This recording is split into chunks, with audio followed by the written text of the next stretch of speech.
जिक्र करते करते तुम पर राज़े इलाही खुलने शुरू हो जाते हैं तो तुम कहीं भी रहो, किसी भी हाल में तुम पर सुकून नाज़िल होता रहे। जिस्म को शिया बनाने से, जिस्म को वहाबी बनाने से, जिस्म को अहले हदीस बनाने से, जिस्म को हाजी बनाने से कुछ नहीं होता। जिस्म हज कर रहा है और तुम्हारा मन इधर उधर घूम रहा है। जिस्म नमाज पढ़ रहा है, तुम्हारा मन इधर उधर घूम रहा है। जिस्म जिक्र कर रहा है, तुम्हारा मन इधर उधर घूम रहा है। जिस्म कुरान पढ़ रहा है, तुम्हारा मन इधर उधर घूम रहा है। ऐसी इबादत और रियाज़त से तुमको कुछ नहीं हासिल। हुजूर पाक सल्लल्लाहु अलैहि वसल्लम ने इरशाद फरमाया कि जो भी हुजूर कल्ब के बगैर नमाज पढ़ी जाती है वो तुम्हारे मुंह पे मार दी जाएगी।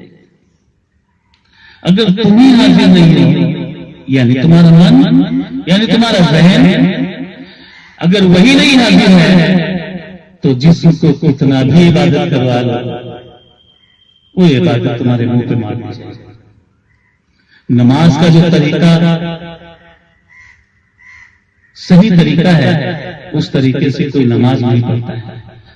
क़याम में कहां देखना चाहिए, रुकू में कहां देखना चाहिए, सजदे में कहां देखना चाहिए, सिर्फ यही तीन चीजें अगर मालूम पड़ जाए तो इंसान को बेपनाह लज्जत नमाज में हासिल होती है। मैं इससे पहले भी दो चार लोगों को बताया था कि आज आदमी को नमाज पढ़ने को बोल दो तो एक रात में 1000 रकात नमाज पढ़ लेगा।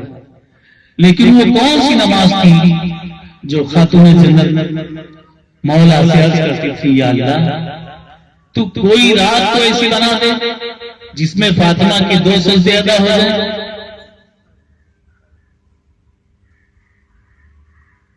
तू इतनी छोटी छोटी रातें बनाता है कि फातिमा का एक सजदा होता है और सुबह हो जाता है। तो कोई रात ऐसी बना दे जिसमें फातिमा के 2 सजदे अदा हो जाए। मौला तेरी रातें कितनी छोटी छोटी, वो कौन सा सजदा था कि एक ही सजदे में सुबह हो जाता है। वैसा सजदा करना सीखो, नमाज पढ़ना सीखो। जिक्र इलाही जो तुमको बख्शा गया है उससे सब कुछ मुमकिन, सब जो चाहो हर। जिसका मन ठहर गया, जिसका मन कायम हो गया, भटकना बंद कर दिया, वो आदमी बादशाह हो जाता है। उसी को महायोगी बोलते हैं। जिसका मन संतुलन में आ गया, जिसका मन बैलेंस में आ गया, उसको महायोगी बोलते हैं। मैंने अपने सभी मुरीदों को ध्यान का तरीका, मेडिटेशन का तरीका, जिक्र का तरीका सिखाया। लेकिन जिन लोगों ने हल्के में लिए वो पैदल रह गए, जिन लोगों ने सीरियस लिया वो आदमी बन गए। इस धरती पर जो लोग भी पैदा हुए, वो पीर हो या पैगंबर, जो घटना किसी पैगंबर के साथ घट चुकी है, जो घटना किसी औलिया के साथ घट चुकी है, वो क्वालिटी अगर तुम में पैदा हो जाए तो तुमसे भी वो घटना घट सकती है। अलबत्ता अगर नबी जैसा तुमसे कोई चमत्कार जाहिर हो जाए तो वो मौजज़ा नहीं है। औलिया से वही चीज जाहिर हो सेम तो भी वो मौजज़ा नहीं, वो करामत है। और फासिक और फाजिर से जाहिर हो तो वो इस्तदराज है, और काफिर से जाहिर हो तो जादू है। तो जो घटना किसी के साथ घट चुकी है वो तुम्हारे साथ भी घट सकती है। बस वो भाव अपने अंदर पैदा कर, सब तुम्हारे अंदर ही गौस और ख्वाजा वारिस सारे अंबिया तुम्हारे अंदर, सारे औलिया तुम्हारे अंदर, पूरी कायनात तुम्हारे अंदर। जो ब्रह्मांड में है वो पिंड में है, जो पिंड में है वो ब्रह्मांड में है। अगर पूरी कायनात का, पूरे यूनिवर्स का मिनी मॉडल तैयार किया जाए तो वो मानव शरीर है, वो इंसान का जिस्म। इंसान के जिस्म में कोई ऐसी शय नहीं है पूरी कायनात जो ना हो, औलिया अल्लाह एक जगह बैठ करके और पूरी कायनात का दीदार अपने अंदर ही कर लेते, अपने अंदर ही कर लेते। तो जब तन कितना भी साफ हो, अगर मन साफ नहीं तो फिर कुछ नहीं होता। मीराबाई के गुरु संत रविदास ने एक औरत का कुंभ में सोने का कड़ा गुम हो गया था। संत रविदास नहीं गए थे। वो आई, बोले महाराज अगर आप ब्रह्म ज्ञानी हैं, अंतर्यामी हैं, तो कुंभ के मेले में गंगा जमुना सरस्वती के संगम में मेरा कड़ा खो गया था, क्या वो यहां मिल सकता है? तो आपके पास एक कठौती थी, कठौती हमारे यूपी में बोलते हैं, यहां पर क्या बोलेंगे, बड़ा घमेला, उसमें पानी भर दिया और संत रविदास ने कहा अपना कड़ा तलाश कर। तो उसने हाथ डाला, अपना कड़ा निकाल लिया। इसी को बुजुर्गों ने कहा है मन चंगा तो कठौती में गंगा। अगर तुम्हारा मन पवित्र है, तुम्हारा मन साफ है, तुम कुछ भी कर सकते हो। इंसान असफल मखलूकात है, सारे जीवों में सबसे सर्वोत्तम, सारे जीवों में A1 क्वालिटी की तख्लीक है इंसान। अल्लाह खुद फरमाता है लक़द खलक़नल इंसान फी अहसनि तक़वीम, मैंने इंसान को सारे जीवों में सबसे सर्वोत्तम पैदा किया। लेकिन इंसान अपने आप को भूल गया कि मैं क्या हूं। कबूतर बिल्ली को देख करके आंखें बंद कर लेता है और बिल्ली उसको खा लेती है। उसको ये पता नहीं कि मेरे पर मैं आसमान में उड़ सकता हूं, अगर वो उड़ जाए तो बिल्ली के शिकार से बच सकता है। लेकिन वो ये भूल जाता है कि हमको पर भी लगे। ऐसे हर इंसान को पर लगे। मैं नहीं बोलूं, मैं हदीस पढ़ता हूं। हुजूर पाक सल्लल्लाहु अलैहि वसल्लम ने फरमाया अस्सलातु मिराजुल मोमिनीन, नमाज ईमान वालों की मेराज है। मेराज हुजूर पाक सल्लल्लाहु अलैहि वसल्लम को हुई और किसी पैगंबर को नहीं। लेकिन सारे मोमिनीन के लिए ये हुजूर पाक सल्लल्लाहु अलैहि वसल्लम का करम, उनका एहसान अजीम है कि सारे मोमिनीन के लिए मेराज का दरवाजा खोल दिया। अस्सलातु मिराजुल मोमिनीन, नमाज वो है जिससे मेराज हो जाए, नमाज वो है जिसमें मेराज हो जाए। अगर मेराज नहीं हुई तो फिर नमाज। तो इतनी प्रैक्टिस कीजिए नमाज की कि तुमको असली नमाज का पता चल जाए। मस्जिदों में इतना नमाज पढ़िए कि तुमको असली मस्जिद का पता चल जाए। दरगाहों में इतना जाइए कि तुमको असली दरगाह का पता चल जाए। इतना जिक्र कीजिए कि तुमको मज़कूर का पता चल जाए। इतना इश्क कीजिए कि तुमको माशूक का पता चल जाए। इतने बड़े मुहिब बनिए कि तुमको महबूब का पता चल जाए। बस तुम्हारी जिंदगी फिर क्या बहुत अच्छे से जैसे भी रहोगे बहुत सुखी। खाली जिस्म को संवारने से कुछ नहीं होता, अपने अंदर को संवारो, आदमी बन जाओ। पैसा तो सभी कमा लेते हैं, कोई भी कमा लेता है, कैसा भी कमा लेता है, लेकिन शांति अगर पैसे में होती तो सारे नेता सुकून में होते। शांति पैसों में नहीं, शांति अल्लाह के जिक्र में होती।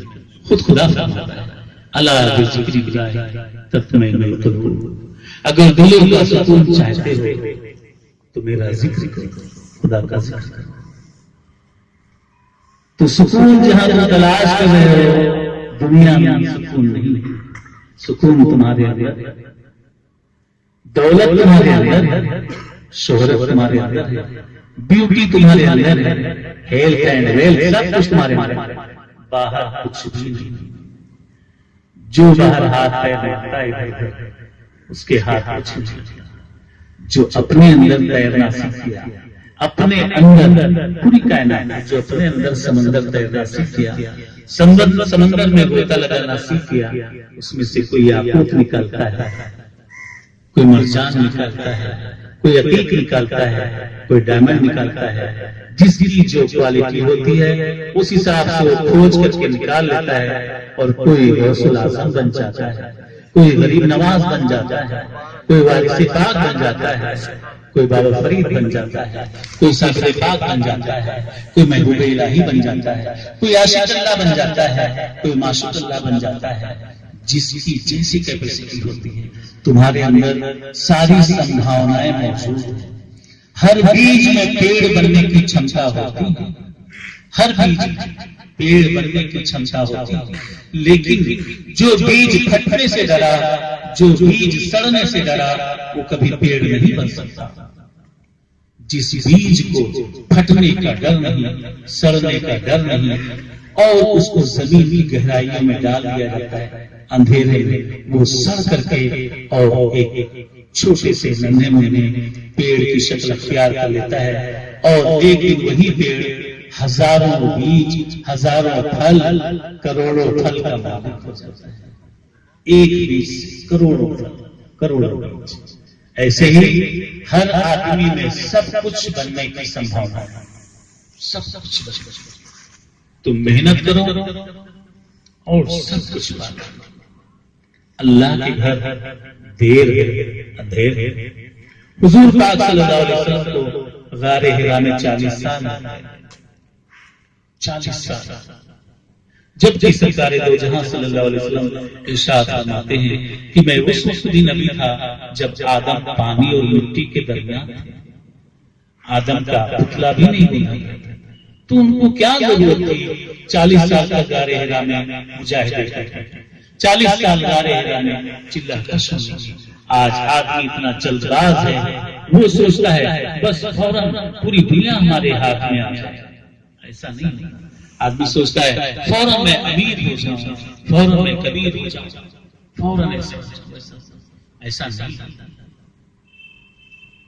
एक छोटा बच्चा ही बाप बनता है, लेकिन पैदा होते ही बाप नहीं बन जाता, वक्त लगता है, टाइम लगता है। तो तुम लोगों के पास सारी संभावनाएं मौजूद हैं, बस कोशिश करो अपने अंदर सोई हुई शक्तियों को जागृत जगाओ।